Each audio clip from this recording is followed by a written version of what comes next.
This one is called The Mighty and the Meek, and as you can probably tell, it deals with words that express power. We'll cover the mighty first and give you words that talk about what it's like to be powerful. These ought to be good. Let's get started. The first up is imperial. This one's pretty easy to remember because imperial, emperor, and empire are all derived from the same root. Imperial simply means like an emperor or an empire, regal or stately. George's imperial manner was inappropriate, since he was nothing more than the local dog catcher. Furthermore, a similar word is imperious, which means bossy and usually arrogant. The director's imperious attitude rubbed everyone the wrong way. He was always giving orders. By being imperious, the director was trying to daunt his colleagues. Daunt means to make fearful or to intimidate. For example, the steepness of the mountain daunted the team of amateur climbers who hadn't realized what they were in for. The size of the players on the visiting team was daunting. The home team began to perspire nervously. However, to be dauntless or undaunted is to be fearless or unintimidated.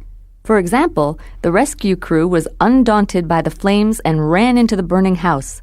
They were dauntless in their efforts to save the people inside. If you're a person with a lot of power and you're also a jerk about it, you're supercilious. For example, the supercilious Rolls-Royce salesman treated us like peasants until we opened a suitcase full of $1,000 bills. Supercilious means haughty and patronizing.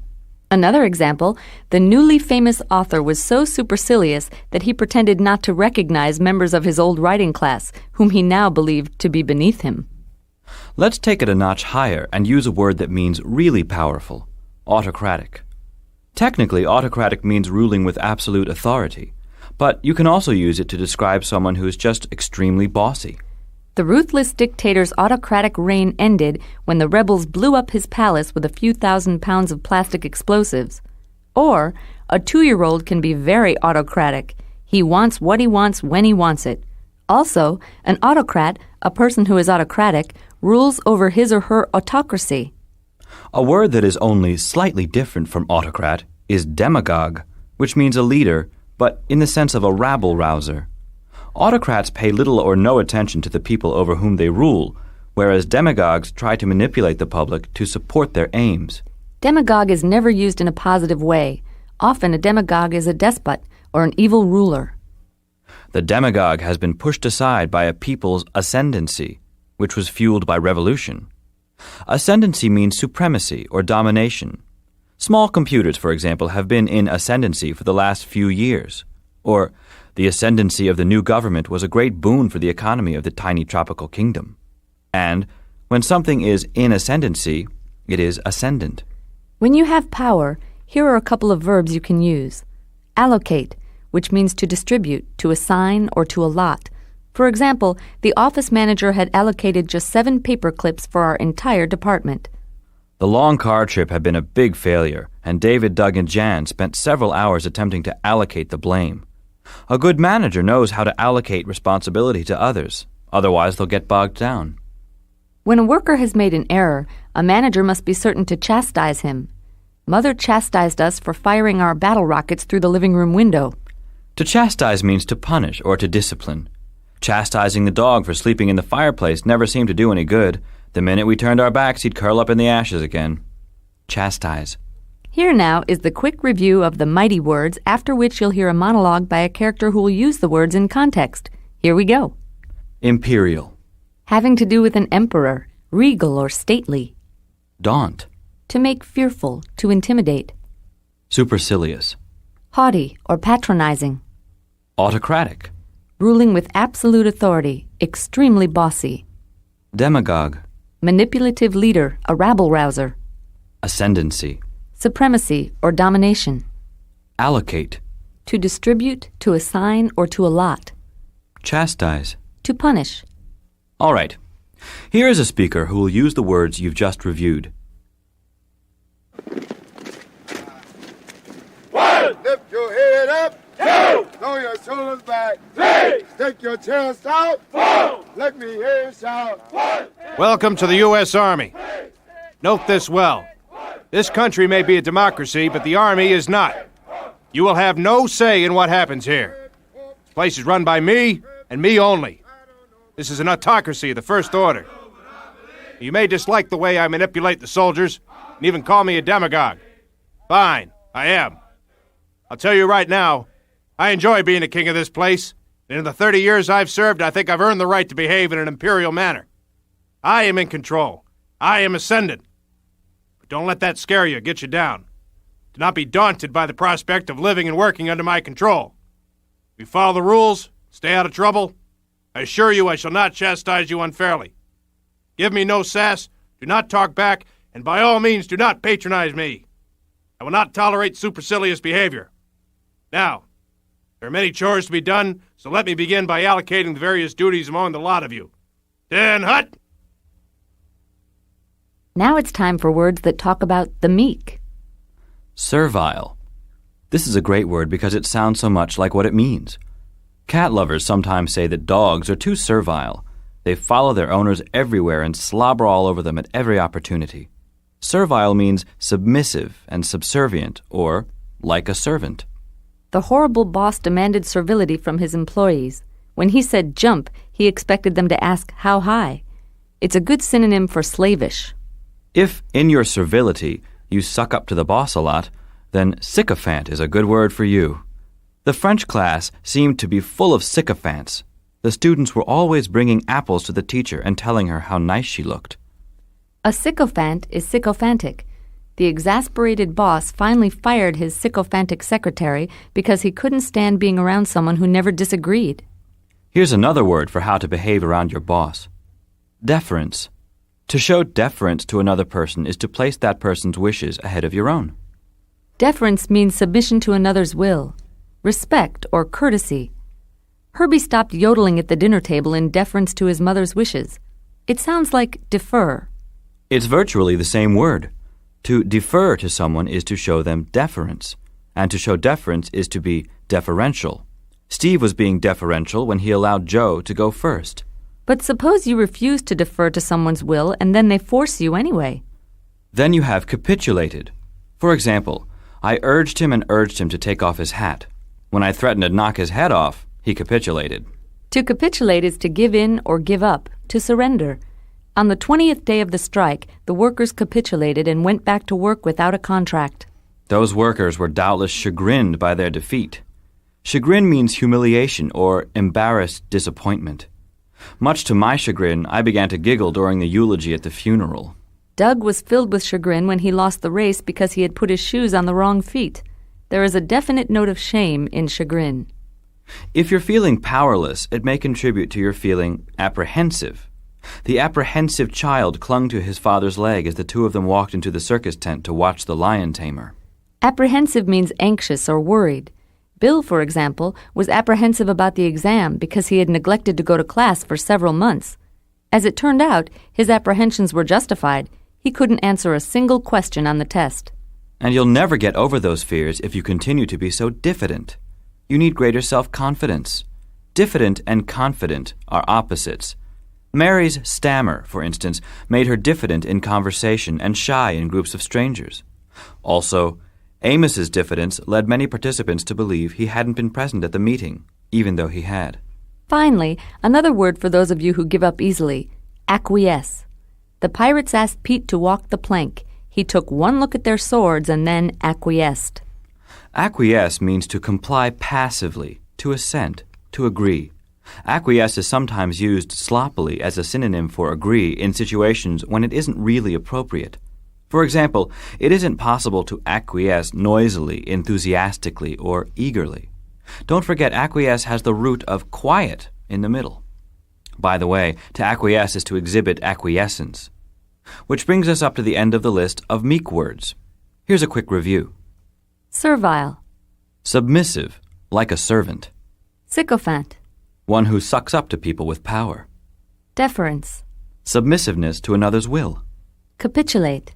To give up or give in. To surrender. Chagrin. Humiliation or embarrassed disappointment. Apprehensive.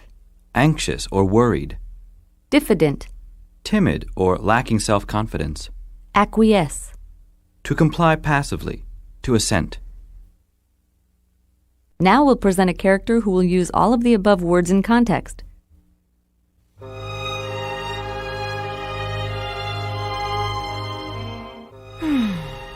Once again it's time for the ball, and once again I cannot go.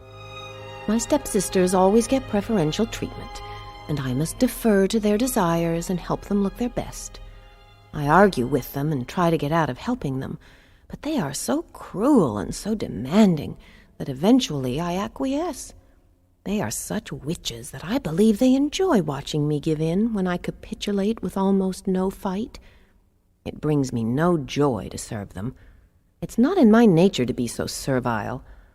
But in order to avoid being thrashed all the time, I have to flatter them and fawn over them, behaving like a sycophant. If I weren't so timid, if I could overcome my diffidence, perhaps I could break this cycle. But the thought of talking back fills me with fear, and that sense of apprehension keeps me silent. I once had a fairy godmother who I thought would help me. What a disappointment. Much to my chagrin, she turned out to be just some kooky old lady. There. That covers all the words in the group The Mighty and the Meek. Now we'll present all of the words in a mixed bag. Remember to fill in the definition during the pause that follows each word. Ready? The first word is allocate. Now there are many chores to be done, so let me begin by allocating the various duties among the lot of you. To allocate is to distribute, to assign, or to allot. All of the federal funds were allocated to the defense budget. Capitulate. They are such witches that I believe they enjoy watching me give in when I capitulate with almost no fight. Capitulate is to give in, surrender. The police refused to capitulate to the terrorists' demands. Defer. I must defer to their desires and help them look their best. To defer is to bend to another's will. When King Kong gets hungry, it's wise to defer to his needs. Autocracy. This place is run by me and me only. This is an autocracy of the first order. An autocracy is a system run by a person or group of persons with absolute authority. Hitler was an autocrat. Apprehension. But the thought of talking back fills me with fear, and that sense of apprehension keeps me silent. Apprehension is a sense of fear or hesitation. Anne Boleyn was apprehensive about meeting her new husband. He was, after all, Henry VIII. Demagogue. You may dislike my leadership and the way I manipulate the soldiers. Call me a demagogue. Fine, I am. A demagogue is a rabble-rouser, a leader of sorts. The demagogue soon forgot about the people who brought him to power and used his position to enrich himself. Sycophant. I have to flatter them and fawn over them, behaving like a sycophant. A sycophant is a flatterer, or someone who sucks up to another who has power. Politicians become sycophantic with those who might give them their votes. Imperial. I'll tell you right now, I enjoy being the king of this place, and in the 30 years I've served, I think I've earned the right to behave in an imperial manner. Imperial means like an empire or an emperor. Julius Caesar behaved in an imperial manner. Servile. It brings me no joy to serve them so. It is not in my nature to be so servile. To be servile is to behave like a servant. When he told you to lick his boots, he wanted you to be servile. Ascendancy. I am in control. I am ascendant. Ascendancy means superior, dominant. For years, disco was the ascendant form of popular music. Then hip-hop became dominant on the charts. Diffident. If I weren't so timid, if I could overcome my diffidence, perhaps I could break this cycle.